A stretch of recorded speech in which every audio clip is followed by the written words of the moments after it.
Hello warriors, my name is Khan और ये है आपका अपना यूट्यूब चैनल मैडम खान। और हम इस चैनल पे एक नया इनिशिएटिव लेके आए हैं जिसमें हम जो यूपीएससी का प्रीलिम्स का जीएस पेपर 2 है, जिसे सी सैट कहते हैं, यानी सिविल सर्विसेज एप्टीट्यूड टेस्ट, उसके पास्ट ईयर्स पेपर को सॉल्व कराने की कोशिश कर रहे हैं। और इस कड़ी में हम कॉम्प्रिहेंशन के पार्ट को कवर कर रहे हैं।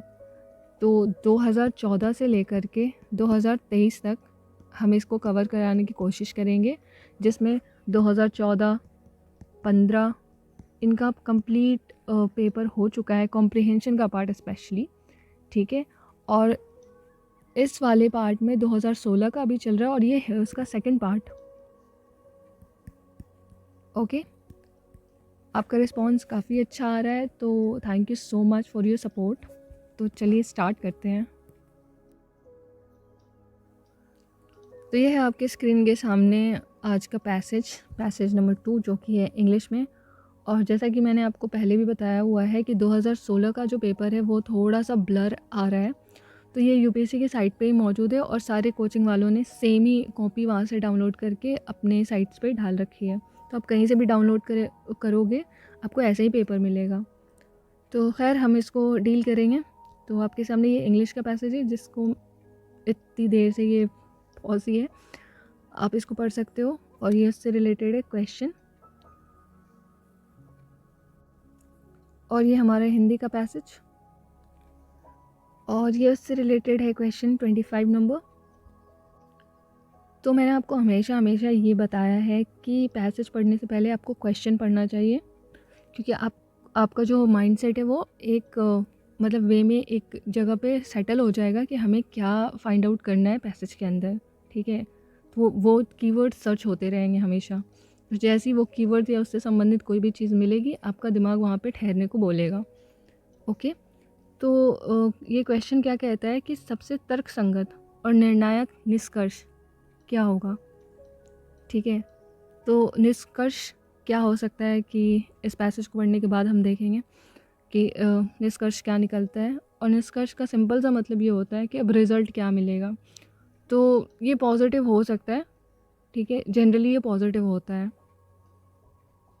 और यहाँ निष्कर्ष का मतलब ये हो जाता है कि आपने इतनी कहानी पढ़ी, आपको क्या समझ में आया, आपके हिसाब से क्या सटीक है जो एक लाइन में 2 लाइन में इस पूरे पैसेज को बता पाए, इसका मतलब समझा पाए, ठीक है। तो हम हमेशा वही पैसेज को पढ़ के निर्धारित करेंगे कि आंसर क्या है। तो चलिए पैसेज पढ़ते हैं। तो पैसेज है कि हम अपनी खाद्य पूर्ति में जैव विविधता के खतरनाक कमी देख रहे हैं। ओके, जैव विविधता से संबंधित ये पैसेज है। और हाँ, मैंने आपको पहले भी बताया है कि जो इन्वायरमेंट रिलेटेड पैसेजेस वगैरह होते हैं वो आपके जो जनरल आपका ओपिनियन है उससे काफ़ी हद तक मैच करते हैं, ठीक है। तो आप वहाँ पे अपना कॉमन सेंस भी इस्तेमाल कर सकते हैं अपार्ट फ्रॉम पैसेज। ये सिर्फ इन्वायरमेंट वाला पार्ट में आप कर पाओगे, ठीक है। तो हम अपनी खाद्य पूर्ति में जैव विविधता की खतरनाक कमी देख रहे हैं। हरित क्रांति एक मिला जुला वरदान है। समय के साथ साथ किसानों की निर्भरता व्यापक रूप से अपनाई गई उच्च उपज वाली फसलों पर बहुत अधिक बढ़ती है और वे स्थानीय दशाओं से अनुकूलता रखने वाली किस्मों को छोड़ते गए हैं, ठीक है।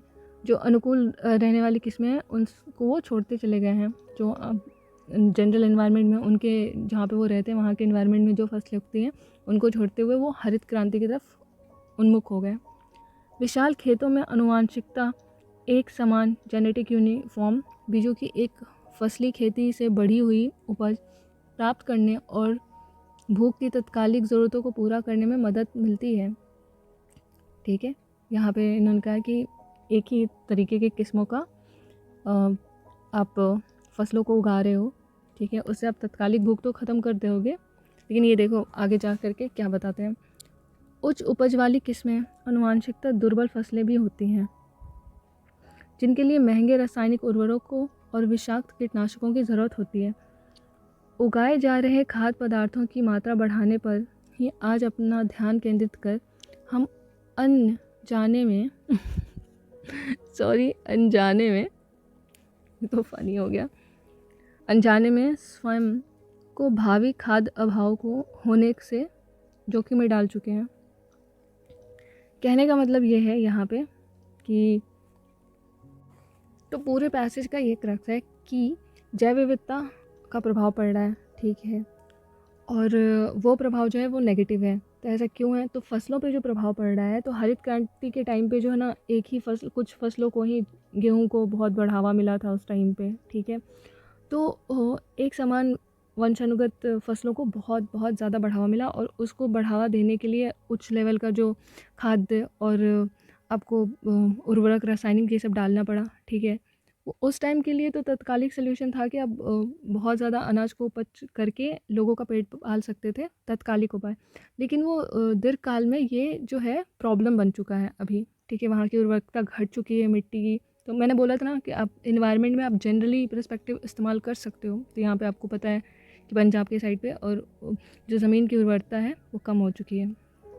खैर, ऑप्शन के हिसाब से मैं आपको बता दूं कि निष्कर्ष वाले ऑप्शंस जो मिलते हैं, उसमें आपको सारे स्टेटमेंट है ना ऐसे लगेंगे कि सही है। क्यों सही है का मतलब है कि वो पैसेज में जो लिखे गए वर्ड्स हैं, करेक्ट वर्ड्स, वो दिए होंगे, ठीक है। आपको उनमें से बेटर चुनना है, ठीक है।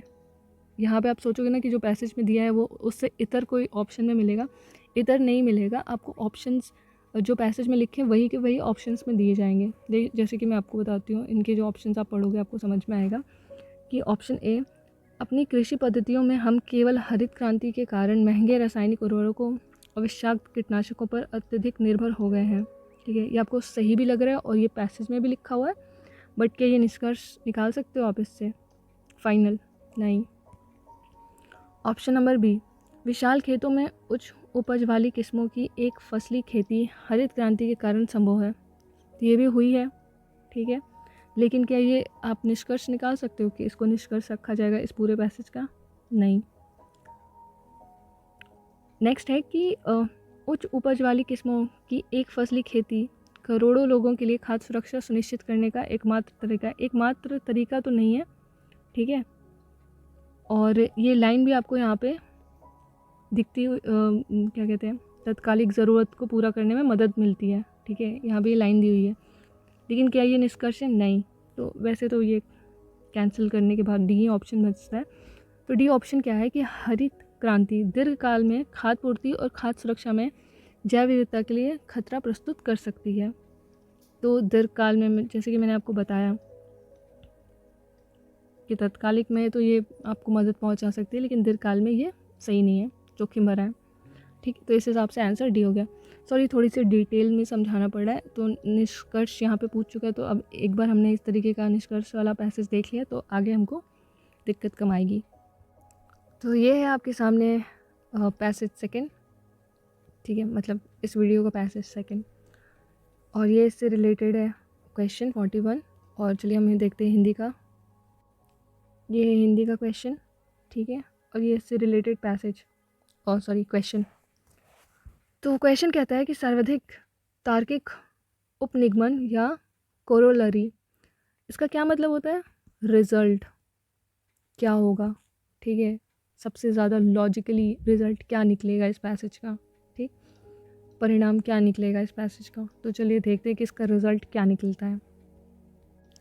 पैसेज को रीड करने से पहले मैं आपको एक चीज़ बता दूं कि आप एक काम कर सकते हो कि आप जितने भी पैसेज में जो क्वेश्चन पूछे जाते हैं जिस तरीके से, और उसमें जो इस तरीके के कीवर्ड्स, उपनिगमन, ठीक है, इस तरीके के वर्ड्स को लिख लें किसी पेज में, और उसके जो मायने हैं, जो रिज़ल्ट निकलते हैं, जो मायने निकलते हैं, ठीक है, सॉरी, जो मायने निकलते हैं, आप उसको लिख करके पेस्ट कर लो और उसको ध्यान रखो, ठीक है।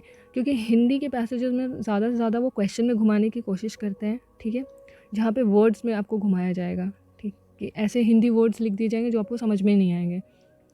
और कभी कभी आप इंग्लिश का सहारा लोगे तो आपको समझ में आएगा, लेकिन कोरोलरी इंग्लिश में भी लिखा है, अगर आपको इसका मीनिंग नहीं पता और उपनिगमन आपको हिंदी में नहीं पता तो आप फंस जाओगे, ठीक है।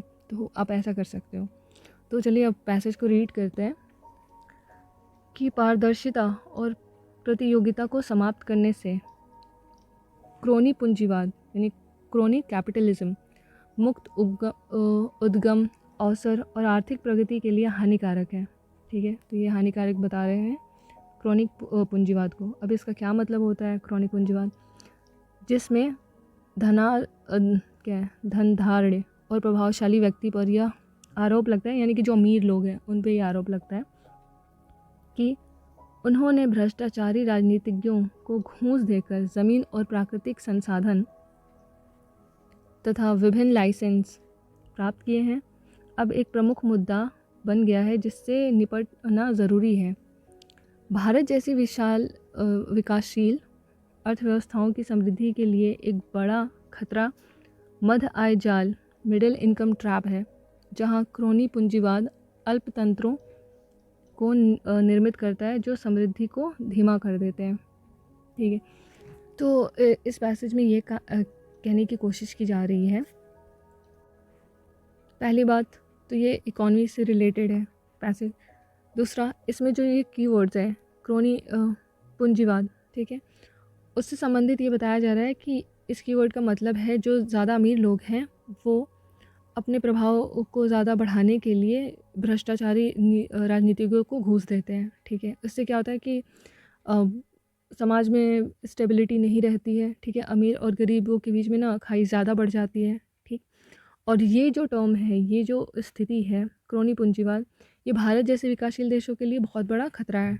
इससे क्या होता है कि इस खतरे के कारण इस तरीके की अगर हरकत की जाती है घूस लेने वाली, उससे क्या होता है मध्य आय जाल यानी मिडिल इनकम ट्रैप जनरेट होता है, जो कि क्रोनी पूंजीवाद का अल्पतंत्र है, उसी का एक छोटा रूप है जो समृद्धि को धीमा कर देती है। तो अब चलिए देखते हैं कि ऑप्शन क्या है क्वेश्चन के।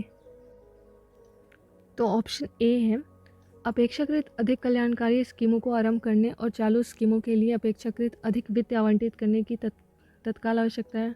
नहीं, ऐसा ना पैसेज में लिखा हुआ है और ना ही आपको ऐसा ज़रूरत लग रही होगी। ठीक है, रिजल्ट वाले में देखो आपको देखना होता है कि जो पैसेज में कमी लग रही है, ठीक है, आपको यहाँ पे जिस पैसेज में किस चीज़ की कमी लग रही है, अगर धोखाधड़ी हो रही है तो ईमानदारी की कमी है। ठीक है, अगर गरीबी है तो पैसों की कमी है। ठीक, तो यहाँ पे क्या हो रहा है कि घूस है यानी कि पारदर्शिता की कमी है। ठीक, इस तरीके से आपको देखना होता है। तो चलिए, तो ये तो गलत है। बी जो ऑप्शन है कि आर्थिक विकास को अन्य माध्यमों से प्रोत्साहित करने एवं निर्धनों को लाइसेंस जारी करने का प्रयास किया जाना चाहिए। नहीं, तो ऐसा भी नहीं करने की कोई बात नहीं कि कहीं नहीं गई, और रिज़ल्ट में आपको ये चीज़ निकलती हुई नहीं सामने आएगी कि आप निर्धनों को लाइसेंस दें इसके लिए आप।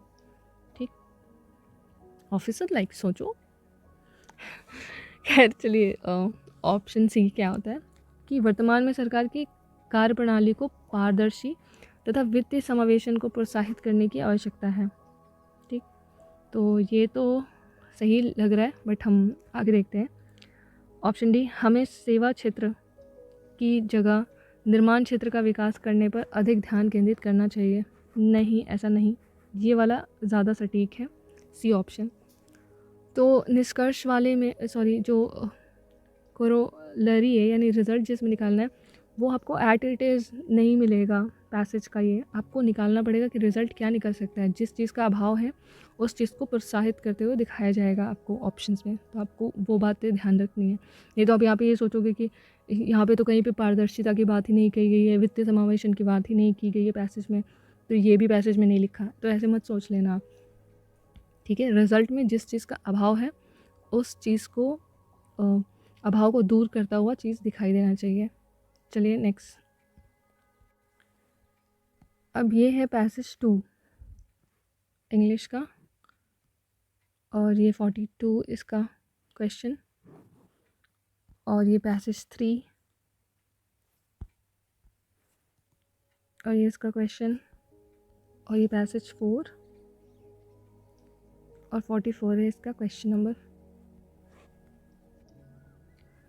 और ये है हमारे हिंदी का पैसेज 2। ठीक है, और ये है इसका क्वेश्चन। तो चलिए हम इसके क्वेश्चन को पहले पढ़ते हैं कि क्या कहता है। तो सर्वाधिक तर्कसंगत और निर्णायक निष्कर्ष क्या निकलेगा। ठीक है, और ये है जलवायु से रिलेटेड, तो आप यहाँ पे अपना कॉमन सेंस लगा सकते हैं। ठीक, तो चलिए पैसेज को पढ़ते हैं। तो जलवायु अनुकूलन अप्रभावी हो सकता है। ठीक है, कैसे? यदि दूसरे विकास संबंधित सरोकारों के संदर्भ में नीतियों को अभिकल्पित नहीं किया जाता। क्या मतलब है इसका? तो इन्होंने यहाँ पे एग्जाम्पल दिया है। उदाहरण के तौर पर एक व्यापक रणनीति जो जलवायु परिवर्तन के संदर्भ में खाद्य सुरक्षा की अभिवृद्धि करने का प्रयास करती है। ठीक है, कृषि प्रसार, फसल विविधता, एकीकृत जल पीड़क प्रबंधन और कृषि सूचना सेवाओं से संबंधित समन्वित उपाय। तो समन्वित उपाय का ये बात करते हैं कि एक समुच्चय को सम्मिलित कर सकती है। इनमें से कुछ उपाय जलवायु परिवर्तन से और अन्य उपाय आर्थिक विकास से संबंधित हो सकते हैं। तो इनमें से कुछ उपाय जो है वो जलवायु परिवर्तन से और अन्य जो है आर्थिक विकास से संबंधित हो सकते हैं। यानी कि कुल मिला के और कुछ ऐसा पैसेज कह रहा है कि जलवायु परिवर्तन को कम करना है, उसका प्रभाव ना पड़े या कम पड़े। ठीक है, तो आर्थिक विकास और जलवायु परिवर्तन के बीच में समन्वय को स्थापित कर आप एक रणनीति बना सकते हो। ठीक है, व्यापक रणनीति जिसमें कृषि प्रसार और एकीकृत जल प्रबंधन वगैरह इन सबको सम्मिलित उपाय के साथ चला सकते हैं। मिला करके बस ये कहने का मतलब है यहाँ पे एक व्यापक रणनीति बनाएंगे जिसमें विकास भी होगा और जलवायु परिवर्तन भी कम होंगे। तो ऑप्शन नंबर ए क्या कहता है? तो विकासशील देशों में जलवायु अनुकूलन जारी रखना कठिन है। कठिन है क्या? नहीं, ऐसा कुछ नहीं कहता पैसेज। और दूसरी बात है कि हमको जो पैसेज पढ़ करके फील हुआ था कि कुछ पॉजिटिव ये उपाय सुझा रहे हैं कि आप व्यापक रणनीति बनाएंगे, आप ये चीज़ें करेंगे तो आप जो विकसित विकासशील अर्थव्यवस्था है या अर्थव्यवस्था में जो आप विकास करना चाहते हैं उसको जलवायु परिवर्तन के साथ आप संतुलित करने का उपाय कर सकते हो। ठीक है, तो ये पॉजिटिव सेंस दे रहा है, तो ऐसा नेगेटिव आप आंसर तो आप नहीं लगा सकते। ठीक है, तो इस सेंस में ये कैंसिल हो जाएगा। बी है कि खाद्य सुरक्षा की अभिवृद्धि करना जलवायु अनुकूलन की अपेक्षा कहीं अधिक जटिल विषय है। तो ऐसा ये जटिल विषय है, जटिल क्या यहाँ पे जटिल कठिन ये क्या शो कर रहा है? नेगेटिव। और जो पैसेज है वो पॉजिटिव साउंड कर रहा है, तो ये भी कट हो जाएगा, कैंसिल हो जाएगा। ऑप्शन सी है कि प्रत्येक विकासात्मक क्रियाकलाप प्रत्यक्ष या अप्रत्यक्ष जलवायु अनुकूलन से जुड़ा है। ये बात सही कह रहे हैं। ठीक है, लेकिन अब ऑप्शन नंबर डी की क्या ये निष्कर्ष हो सकता है? तो जलवायु अनुकूलन की दूसरी आर्थिक विकास विकल्पों के संबंध में परीक्षा की जानी चाहिए। तो ऑप्शन सी और डी में से ना डी ज़्यादा सटीक आंसर है। क्यों? क्योंकि ये यहाँ पे यही बताने की कोशिश कर रहा है पैसेज। एक तो ये पॉजिटिव साउंड है कि परीक्षा की जानी चाहिए। परीक्षा की जानी चाहिए का क्या सेंस निकल रहा है यहाँ पे? कि जलवायु अनुकूलन और आर्थिक विकास के बीच में संतुलन बनाने के लिए आपको कुछ उपाय करने के लिए परीक्षा की जानी चाहिए। ठीक है, तो ये आपका करेक्ट आंसर हो सकता है, ना कि सी। ठीक, तो हम देखते हैं नेक्स्ट पैसेज। और इसका क्वेश्चन क्या कहता है कि सर्वाधिक निर्णायक निष्कर्ष इनफेरेंस। ठीक है, क्या होगा? तो चलिए हम पैसेज को पढ़ते हैं। तो जलीय चक्र में जैव विविधता है, आप अपना कॉमन सेंस इस्तेमाल कर सकते हो इसमें। ठीक है, तो जलीय चक्र में जैव विविधता की भूमिका की समझ बेहतर नीति निर्माण में सहायता होती है। जैव विविधता शब्द अनेक किस्मों के पादपों, प्राणियों, सूक्ष्मजीवों और उन परितंत्रों को जिसमें वे पाए जाते हैं निर्दिष्ट करता है। जल और जैव विविधता एक दूसरे पर निर्भर हैं। ठीक है, एक दूसरे पर निर्भर है। वास्तव में जलीय चक्र से यह निश्चित होता है कि जैव विविधता कैसे कार्य करती है। ठीक, तो जो जलीय चक्र है वो तय करती है कि जो जैव विविधता है वो कैसे कार्य करेगी। कैसे? इस क्रम में क्या होता है कि वनस्पति और मृदा जल के प्रवाह को निर्धारित करते हैं। हर एक गिलास जल जो हम पीते हैं कम से कम उसका कोई अंश मछलियों, वृक्षों, जीवाणुओं, मिट्टी और अन्य जीवों ऑर्गेनिज्म से होकर गुजरा होता है। ओके, इन पारिस्थितिक परितंत्रों से गुजरते हुए वो शुद्ध होता है और उपभोग के लिए उपयुक्त होता है। जल की पूर्ति एक महत्वपूर्ण सेवा है जो पर्यावरण प्रदान करती है। ठीक है, जल ही जीवन है वाला पैसेज था ये। तो चलिए ऑप्शंस देखते हैं। मतलब पैसेज का कहने का मतलब ये हो रहा है कि जो जैव विविधता और जल है, जल चक्र है, वो एक दूसरे के साथ समन्वय में है, ठीक है, जिससे जीवन को बल मिलता है, ठीक है, या आगे विकास हुआ है या होता है, ठीक, दोनों ही बात सही है। चलिए पैसेज के क्वेश्चन के ऑप्शंस को पढ़ते हैं। तो पहला ऑप्शन है कि जैव विविधता प्रकृति के जल के पुनर्चक्रण के सामर्थ्य बनाए रखती है। तो ये बात तो पॉजिटिव भी है और सही भी है लगभग। खैर हम इसको रखेंगे, कैंसिल नहीं करेंगे, हम आगे के पैसेज को पढ़ेंगे। तो बी कहता है क्या कि जीवित जीवों यानी कि जो ऑर्गेनिज्म है के अस्तित्व के बिना हम पेयजल प्राप्त नहीं कर सकते। नहीं नहीं नहीं, ये ऐसा नहीं है कि नहीं प्राप्त कर सकते। नेगेटिव साउंड और निष्कर्ष में नेगेटिव साउंड नहीं आ पाता है जनरली, मैंने आपको बताया, और ये उनसे होकर के गुजरते हैं, ऐसा नहीं कि प्राप्त नहीं होता। चलो हमें सी ऑप्शन है कि पादप प्राणी और सूक्ष्म जीव आपस में सतत अनुक्रिया करते रहते हैं, मतलब कि आपस में साथ में आगे बढ़ते रहते हैं, ठीक है, क्रियाओं में पार्टिसिपेट करते रहते हैं। तो ऐसा तो नहीं है, यहाँ पे जल और जलवायु विविधता के बीच में चीज़ों को बताया गया है, तो जल की तो इसमें कोई बात नहीं की गई है, इस वजह से सी कैंसिल हो जाएगा। डी जो है कि जलीय चक्र के बिना जीवित जीव अस्तित्व में नहीं आए होते हैं। बात सही है, ठीक है, कि नहीं आए होते अस्तित्व में। आपको ये लग रहा होगा कि ये ठीक है, बट नहीं, पैसेज क्या कह रहा है यहाँ पे? पैसेज आपको गाइड कर रहा है कि जैव विविधता और जो जल है उनके बीच जो संबंध है, ठीक है, और संबंध से जो चीज़ें उत्पन्न हो रही हैं, बेहतर हो रही हैं, उसके बारे में बताया। तो इस हिसाब से हमारा डी सही नहीं होगा, ए आंसर सही होगा, ठीक है। मैंने आपको रीज़न भी बता दिया वाई। तो यहाँ पे ए में जो लिखा है जैव विविधता प्रकृति की जल के पुनर्चक्रण की सामर्थ्य बनाए रखती है, ठीक है, सामर्थ्य बनाए रखती है, तो ये सही है। नेक्स्ट पैसेज है हमारा 4 और क्वेश्चन नंबर है 44 और इसमें दिया गया है संदेश अनिवार्यता अंतर्निहित है। संदेश क्या हो सकता है जो इस पैसेज के पढ़ने के बाद मिलेगा, ठीक है, और संदेश हमेशा पॉजिटिव पॉजिटिव पॉजिटिव होगा। तो चलिए पैसेज को पढ़ते हैं। पिछले दशक में बैंकिंग क्षेत्र को मुख्यतः मध्य वर्ग और उच्च मध्य वर्ग समाज को सेवा प्रदान करने वाले उच्च कोटि के स्वचालन और उत्पादों से पुनः संचालित किया गया है, ठीक है। आज बैंकिंग और गैर बैंकिंग वित्तीय सेवाओं के लिए ऐसे नए कार्यक्रम की आवश्यकता है जो आम आदमी की पहुंच से बाहर ना हो, ठीक है, बाहर ना हो, ऐसे बैंकिंग और एनबीएफसी की ज़रूरत है। तो चलिए ऑप्शंस पढ़ते हैं। ए है कि बैंक के और अधिक स्वचालन और उत्पादों की आवश्यकता है। नहीं, इसकी ज़रूरत नहीं है। पैसेज कह रहा है कि बैंकिंग और गैर बैंकिंग जो सेवाएं हैं उसकी ज़रूरत है, नए कार्यक्रमों की ज़रूरत है। वो क्या करने के लिए? कि आम आदमी के पहुंच से बाहर ना हो, मतलब कि उसको शामिल किया जा सके, ठीक। तो इस हिसाब से स्वचालित और ये करने की ज़रूरत नहीं है, इससे आम आदमी तक पहुंचने की ज़्यादा सटीक उपाय लग नहीं रहे, ठीक।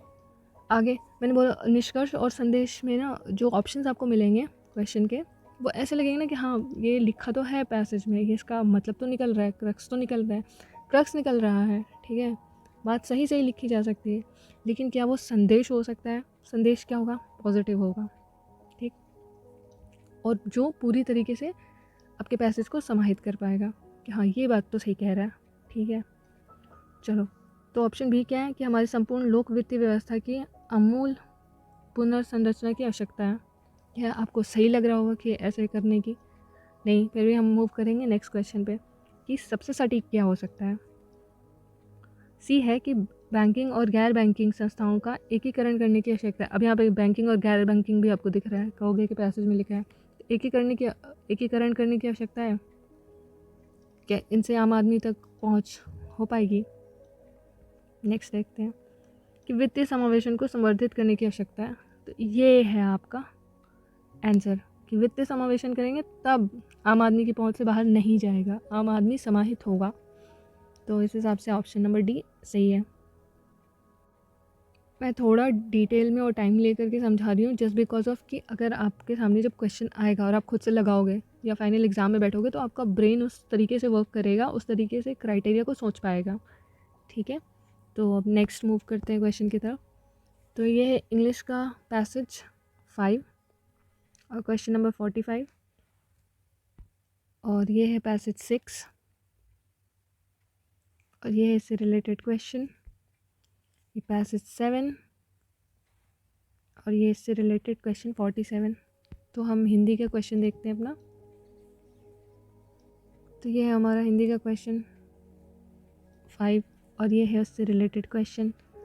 तो क्वेश्चन क्या कहता है कि जो पैसेज दिया गया है उसमें निम्नलिखित कथनों पर विचार करना है। ठीक, तो अब निम्नलिखित कथनों पर विचार करना है तो पहले पैसेज पढ़ना होगा ताकि पता चल सके कि कथन सही है या गलत है। तो पैसेज क्या कहता है? मलिन बस्तियों में सुरक्षित तथा संधारणीय सफाई से महिलाओं और लड़कियों को उनके स्वास्थ्य सुरक्षा, निजता तथा सम्मान के रूप में असीमित लाभ मिलता है। असीमित लाभ, ठीक है। तथापि शहरी सफाई पर बनने वाली अधिकतर योजनाओं और नीतियों में महिलाएं प्रतिलक्षित नहीं होती हैं। ठीक, उसमें वो टारगेट नहीं होता उनका। यह तथ्य कि मैला ढोने की प्रथा आज भी अस्तित्व में है, यह दिखाता है कि प्रवाही फ्लश शौचालयों को बढ़ावा देने तथा शुष्क शौचालयों को बंद करने को लेकर के अभी तक बहुत कुछ नहीं किया गया। ऐसा पैसेज में लिखा है कि बहुत कुछ नहीं किया गया। स्वच्छता के अधिकार की दिशा में बहुत बड़े पैमाने पर अधिक अस्थायी और मजबूत अभियान शुरू किया जाना चाहिए। यहाँ पे ये संदेश देने कि किया जाना चाहिए, बहुत कुछ हुआ नहीं, ये भी पैसेज में लिखा हुआ है। ओके, तो अपनी बुद्धि मत बढ़ाना आप यहाँ पे। यह मुख्य रूप से मैला ढोने के उन्मूलन पर ध्यान केंद्रित करने वाला होना चाहिए। तो यहाँ पे क्या है कि मुख्य रूप से मैला ढोने के उन्मूलन पर ध्यान केंद्रित करने वाला होना चाहिए। अब देखते हैं कि क्या है ऑप्शन। ठीक है, तो ऑप्शन क्या कह रहा है, सॉरी ऑप्शन बाद में, पहले स्टेटमेंट क्या कह रहा है पहला, कि शहरी सफाई समस्या का पूर्ण निराकरण केवल मैला ढोने के उन्मूलन से ही किया जा सकता है। क्या शहरी सफाई का पूर्ण उन्मूलन सिर्फ इसी से हो सकता है? पूर्ण निराकरण केवल, ये दोनों ही पूर्ण और केवल दोनों एक एक्सट्रीम वर्ड्स हैं, और आपको खुद भी पता चल रहा है कि सिर्फ ये काम करने से आपका शहरी सफाई का उन्मूलन नहीं हो जाएगा। ठीक है, और भी समस्याएं होती हैं। ठीक, तो ये एक तो कैंसिल हो गया, इस हिसाब से ऑप्शन ए और ऑप्शन सी कैंसिल हो गया। तो देखते हैं स्टेटमेंट जो 2 है वो क्या कहता है, कि शहरी क्षेत्रों में सुरक्षित सफाई व्यवहार की ज़रूरत को अधिक प्रोत्साहित करने की आवश्यकता है। ठीक है, तो ये तो ठीक लग रहा है, अधिक प्रोत्साहन की ज़रूरत है। तो इस हिसाब से ऑप्शन हमारा भी करेक्ट आंसर हो गया। पैसेज 6 देखते हैं कि क्या कहता है, और इसका क्वेश्चन नंबर 46, इसमें क्या ये क्वेश्चन पूछ रहे हैं कि सर्वाधिक तार्किक और तर्कसंगत निष्कर्ष क्या हो सकता है।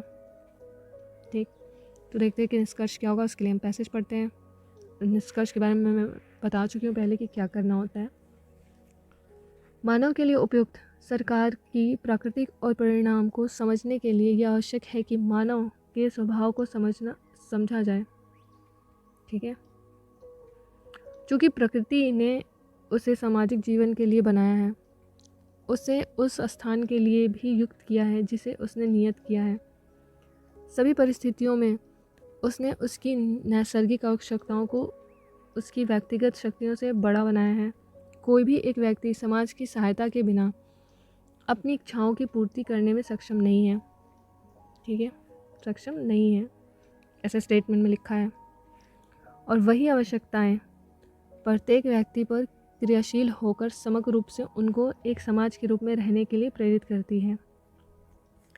तो ये पैसेज जो है वो सोसाइटी से रिलेटेड है। ठीक है, इसमें बताया जा रहा है कि प्राकृतिक रूप से एक मानव को बहुत कुछ दिया गया है, उसके परिस्थितियाँ बनाई गई है जिससे वो समाज में अपने आप को ढाल सके, अपनी इच्छाओं की पूर्ति कर सकते और कुछ इच्छाओं को वो दबा सके, जिससे कि समाज में उसके व्यक्तित्व का विकास हो। ठीक, तो इस तरीके की बातें कही गई हैं इसमें। तो चलिए पैसेज को पढ़ लिया है, तो अब क्वेश्चन को सॉल्व करते हैं।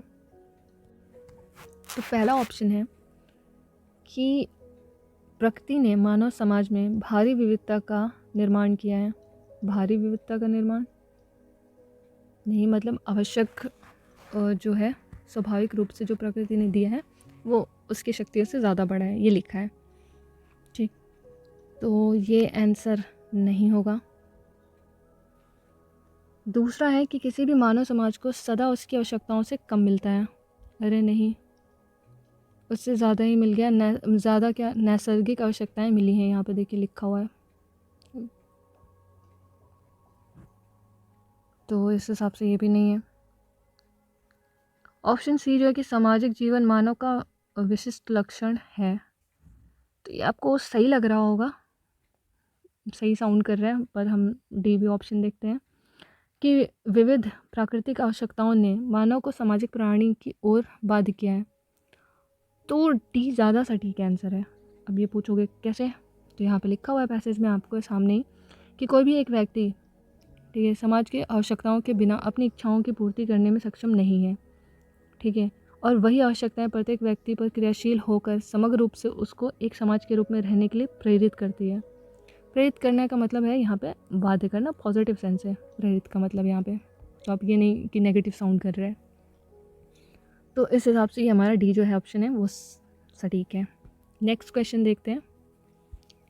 तो नेक्स्ट क्वेश्चन है 7 नंबर पैसेज है, और इसमें निर्दिष्ट है कि ये कथन किसको निर्दिष्ट है। ठीक है, यानी किसको रेफ़र करता है। ठीक है, तो चलिए पैसेज को पढ़ते हैं और देखते हैं कि पैसेज इन सब में से किसको सबसे सटीकता से डिनोट करता है। कि किसी राज्य में, ठीक है, तो पॉलिटिकल पैसेज है ये, ओके हम पहले तय नहीं करेंगे पहले पढ़ लेते हैं। किसी राज्य में कानूनी आदेशकों, ठीक है, की प्रकृति उन प्रभावकारी मांगों के अनुरूप होती है जिनका राज्य को सामना करना पड़ता है, और यह कि अपने कम है या क्रम में, शायद क्रम लिखा है, और यह कि अपने क्रम में ये सामान्य रूप से उन नीति पर आश्रित होती है जिसमें समाज में आर्थिक शक्ति वितरित होती है। इस पर राज नियंत्रण करता है। ठीक है, तो ऑप्शन ए है कि राजनीति और अर्थतंत्र के प्रतिवाद को एंटीथेसिस, नहीं ऐसा नहीं है इस यहाँ पे। ठीक है, क्या हो रहा है ये, थोड़ा सॉरी, तो ये कैंसिल है। बी ऑप्शन जो है राजनीति और अर्थतंत्र के पारस्परिक संबंध को, तो पारस्परिक संबंध तो हाँ कि पारस्परिक संबंध तो शो कर रहा है, पर हम आगे के ऑप्शंस भी पढ़ेंगे। ऑप्शन सी है राजनीति पर अर्थतंत्र की प्रधानता को शो कर रहा है, नहीं। और अर्थतंत्र पर राजनीति की प्रधानता को, नहीं, ये भी साउंड नहीं कर रहा है। किसी का किसी पे प्रधानता शो नहीं कर रहा है, ये समन्वय को शो कर रहा है। ठीक है, संबंध को शो कर रहा है। तो इस हिसाब से हमारा जो बी है वो ऑप्शन सही होगा।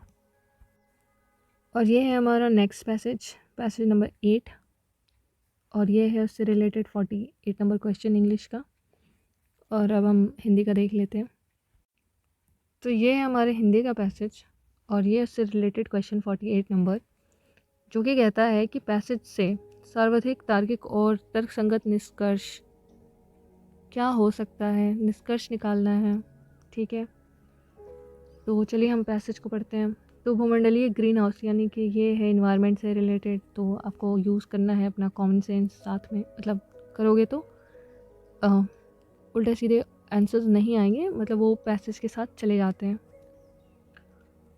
तो भूमंडलीय ग्रीन हाउस गैस उत्सर्जन का लगभग 15% कृषि प्रक्रियाओं से आता है। इसमें उर्वरकों से निकले नाइट्रोक्साइड्स, पशुधन, चावल उत्पादन तथा खाद्य भंडारण से निकली मीथेन तथा जैव मात्रा यानी बायोमास को जलाने से निकलने वाली जो कार्बन डाइऑक्साइड है सम्मिलित है। किंतु मृदा प्रबंधन प्रक्रियाओं से घास के मैदानों यानी सवाना को जलाने से तथा वनोन्मूलन तथा उत्सर्जित CO2 इसमें सम्मिलित नहीं है, ठीक है, इसमें सम्मिलित नहीं है। वानिकी भू उपयोग तथा भू उपयोग में परिवर्तन प्रति वर्ष और अधिक 17% परसेंट तक 17% तक ग्रीन हाउस गैस उत्सर्जन के लिए जिम्मेदार है, जिसका 3/4 भाग उष्णकटिबंधीय वनोन्मूलन से आता है। ठीक, बचा हुआ उत्सर्जन अधिकांश उष्णकटिबंधीय पीठभूमि के अपवहन तथा जलने से निकलता है। अमेज़न के वर्षावन में जमा कार्बन की मात्रा के लगभग बराबर मात्र विश्व की पीठभूमियों में जमा है। यानी कि जितना अमेज़न के वर्षावन में जमा हुआ कार्बन है, उतनी ही मात्रा के बराबर विश्व में जो है ना पीठभूमि भी जमा है। तो अब देखते हैं कि ऑप्शन क्या है। पैसेज में सिर्फ जो भूमंडलीकरण जो गैसेस हैं वो कहाँ से कितना वितरित हो रहे हैं, इसी के बारे में जानकारी दी गई है कि क्या क्या कारण हैं, किन से जो ग्रीन हाउस गैसें हैं वो प्रोड्यूस हो रही हैं, कितनी उनका पार्टिसिपेशन है ग्रीन हाउस गैसों में। तो चलिए अब ऑप्शन देखते हैं कि क्या है। तो ऑप्शन ए कहता है कि संपूर्ण विश्व में यंत्र और रसायनों पर आधारित कृषि प्रथाओं के स्थान पर तत्काल जैव कृषि यानी जो ऑर्गेनिक फार्मिंग है उसको अपनाई जानी चाहिए। तत्काल रूप से क्या केवल ये चीज़ कर लेने से, ठीक है, पैसेज के हिसाब से क्या सिर्फ कृषि पर आधारित काम कर लेने से हमें उपाय सूझ जाएगा, मिल जाएगा, समाधान हो जाएगा? नहीं, तो ये नहीं हो सकता ऑप्शन। ऑप्शन बी क्या कहता है कि जलवायु परिवर्तन के प्रभाव को कम करने के लिए हमारी भू उपयोगी प्रक्रियाओं में बदलाव लाना अनिवार्य है। भू उपयोगी प्रक्रियाओं में बदलाव लाना, हाँ, ये सारी चीज़ें तो भू उपयोगी ही हैं, ठीक है। पशुपालन से संबंधित इन्होंने जो कृषि से संबंधित उर्वरकों का इस्तेमाल किया है, वन उन्मूलन किया है, ठीक है। उष्णकटिबंधीय जो पीठभूमि है उनका अमेज़न में जो वर्षा वन है वहाँ पे, तो खैर ऐसी बात पैसेज में है रिलेटेड, लेकिन अनिवार्य है। चलिए देखते हैं आगे के पैसेज भी पढ़ते हैं, इसको हम साइड में रखते हैं। तो ग्रीन हाउस गैस उत्सर्जन की समस्या के कोई प्रौद्योगिकी समाधान नहीं है। ये एक तो नेगेटिव है, ठीक है, निष्कर्ष नेगेटिव नहीं होता है, और यहाँ पे प्रौद्योगिकी की बात भी नहीं की गई है पैसेज में, इस हिसाब से कैंसिल हो जाएगा।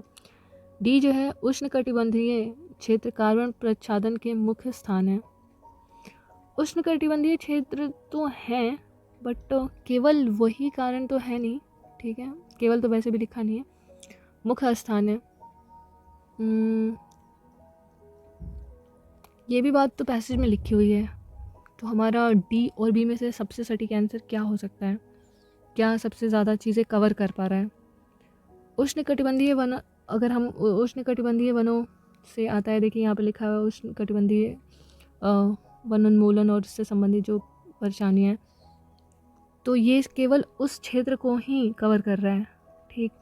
लेकिन बी जो है वो पूरे भू उपयोग प्रक्रिया है, यानी कि पूरी भूमि पे, जो पूरी पृथ्वी पे, जो हर क्षेत्र पे, ठीक है, चाहे वो अमेज़न का जंगल हो या उष्णकटिबंधीय हो या कृषि क्षेत्र हो कहीं का, ठीक है, या घास के मैदान हो किसी क्षेत्र में पड़ते हैं और सवाना में पड़ते हैं, ठीक है, तो ऐसी जगहों को ये शामिल कर रहा है, तो ये ज़्यादा व्यापक हो गया। तो इस वजह से बी जो है हमारा सटीक आंसर हो जाएगा, बी और डी में से।